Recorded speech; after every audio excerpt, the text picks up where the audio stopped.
శివస్వాములు తప్పిపోయారు. శ్రీశైలానికి పాదయాత్రకు వెళ్ళినటువంటి 30 మంది బృందం ఆత్మకూరు నల్లమల సమీపంలో తప్పిపోయారు.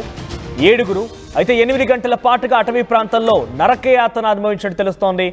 బాధితులని అటవీ శాఖ పోలీసు అధికారులు కాపాడారు.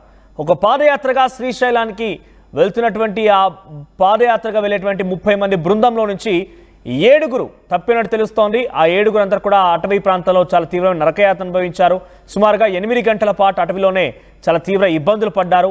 ఎటువంటి లైటింగ్ లేదు, చాలా తిండి తిప్పలు లేవు, అంతా ఒక అర్థం కాని పరిస్థితి. అసలు ఆ ప్రాణాలతో ఎలా బయటపడతామంటూ కూడా ప్రాణాలు అరచేతిలో పెట్టుకొని బిక్కుబిక్కుమంటూ గడిపారు. ఆత్మకూరు నల్లమల సమీపంలో వారు తప్పినట్టు తెలుస్తోంది.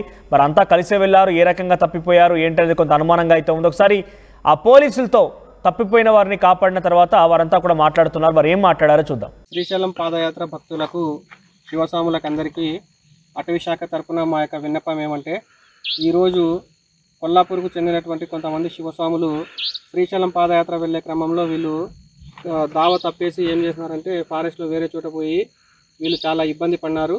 రాత్రి దాదాపు 10 గంటల సమయం పట్టింది. మేము ఉదయం 10 గంటల నుంచి వీళ్ళు ఫారెస్ట్లో దావ తెలియక ఇబ్బంది పడినారు. ఈ టైంలో మేము వాళ్ళను చేరుకొని మళ్ళీ వీళ్ళను వెంకటాపురం గ్రామానికి చేర్చడం జరుగుతూ ఉంది.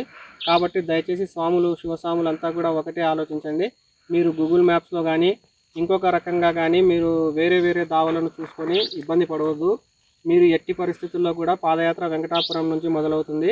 ఆత్మకూరుకు వచ్చి ఆత్మకూరు నుంచి వెంకటాపురం చేరుకొని అక్కడ నుంచి అందరూ శివస్వాములు ఏ దావలో అయితే వెళ్తున్నారో వాళ్ళతో పాటు వెళ్ళాల్సిందిగా శివస్వాములకు అందరికీ అటవీ శాఖ తరఫున విన్నవిస్తున్నాము. కాబట్టి అందరూ మా యొక్క విన్నపాన్ని ఆలకించి అందరూ అదే దారిలో వెళ్తారని కోరుకుంటున్నాము. Thank you.